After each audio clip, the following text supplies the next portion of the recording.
Hey guys, I'm Ava. Let's talk about Pokemon. You know the drill, and we're back to the doom and gloom. Today we're talking about this product right here. We are going to be talking about Hidden Fates, in particular the ETB. So let's try and figure out whether or not this is worth it. You know, I think that 150, 160 bucks, I think actually really 165 is what we could call market price right now for this.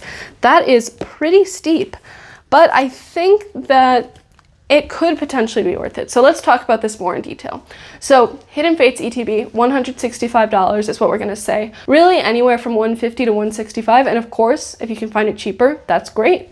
But its MSRP is $50, and for a product that is only a few years old, it has appreciated a lot. So is it worth it? So first, let's talk about the contents. So we can actually kind of figure out the book value of this product, if you will. So book value, when we're talking about companies, is the value of all of the assets of the company. Now, when we're talking about actual companies, this can get a little more nuanced when we're talking about depreciation and intangible assets. Those can affect it. But for Pokemon, unfortunately, that's not an issue. So it's a fairly straightforward thing. So this is going to be really the value of everything that's inside. So like a company, market value and book value usually are not the same.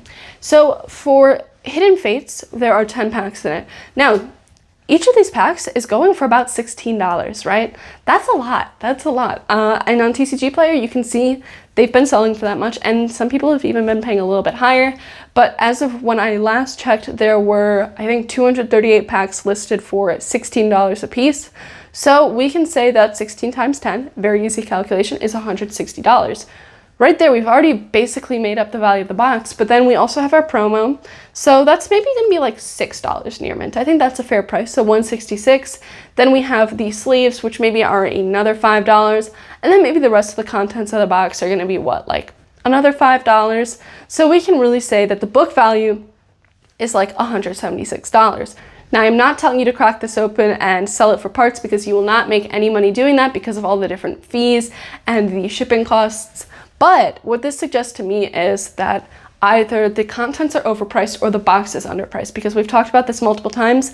The sealed product should always cost more than the contents, whether that be the actual singles broken out or the packs inside. This doesn't necessarily hold true when we're talking about new booster boxes, but when we're talking about an aged product like this, because the quantity of the sealed product is of course going to be lower than the open product. So in terms of Hidden Fates, this is pretty good. I don't think that these packs are going to get cheaper. I don't. I think that what might happen is that the box will appreciate. This is the most likely outcome. It makes sense. So I think that this box will continue to appreciate in the long run. And I think that this is, you know, maybe a fair price to pay. It's hard to say. It definitely isn't going to give you the best ROI. I don't want anyone to think that. And again, also, this is not financial advice. You know, gotta throw that one out there. But we've seen special sets outperform. I have a Shining Legends box back here. I think these are probably going for like $300. Dragon Majesty is of course going for more. And Hidden Fates, I think, is going to follow suit. It's already been going up quite a bit. You know, it came back down because of that reprint, but we've seen it start to steadily increase again. Now, is it the best investment in terms of special ETBs? I would say no, actually. I think that it's probably got to be Shining Fates. Shining Fates is going for $50. You can get it on the Pokemon Center, and I think maybe GameStop right now for $50, and potentially cheaper elsewhere. It was just reprinted. And I think that, you know, given the entry price, $50, you're so much more likely to get a higher percentage return on Shining Fates than Hidden Fates. Let me just illustrate. So let's say that 2 years from now, Shining Fates will be well out of print, and it is going for $100. It's doubled in price. That's really, really good. But for Hidden Fates to get that same ROI at $165, it will have to cost $330 2 years from now. I think it's much more feasible for Shining Fates to achieve that than for Hidden Fates to hit $330.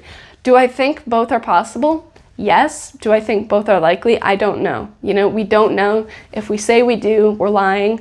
But I think that, you know, in terms of that aspect, Shining Fates is better. But if you're looking at this from the perspective of someone who doesn't prioritize ROI over everything else, which is very fair, you know, I buy lots of things without expecting a good ROI on them, then I think, you know, Hidden Fates is a great option, especially if you're missing it in your collection.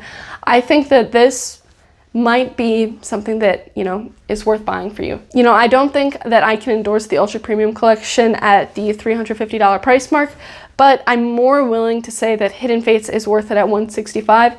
Of course, your mileage may vary and it really is up to you as an individual, so keep that in mind. So I just want to make this video really quickly to kind of give you the pros and cons of buying Hidden Fates right now. Is the book value above the actual market price of the box? Yeah, kind of. So in that regard, it's pretty solid. It's pretty safe, really, is what I'm saying. I'm saying I don't think it's going to go down that much more, and if it does, it'll go back up. But, you know, in terms of upward trajectory, we don't really know that much. Shining Fates, I think, is going to be your safer investment, especially if you are on a budget. Hidden Fates, I think, is going to be good for people who primarily collect but are mindful of the value of what they're buying. So do with this information what you will. It's not financial advice. Thank you guys so much for watching. If you want to support me, check out my Patreon, which will be linked in a pinned comment down below, along with my affiliate links. Guys, we only need 10 more people to start a community portfolio, so go join my Patreon. You'd have early access to this video as well. So there are so many reasons to join. Why not do it? And thank you, of course, to my patrons, especially The Squandering My Life, Mythic Timmy, and Pancake Analysis. Thank you guys so much, and I will see you guys next time.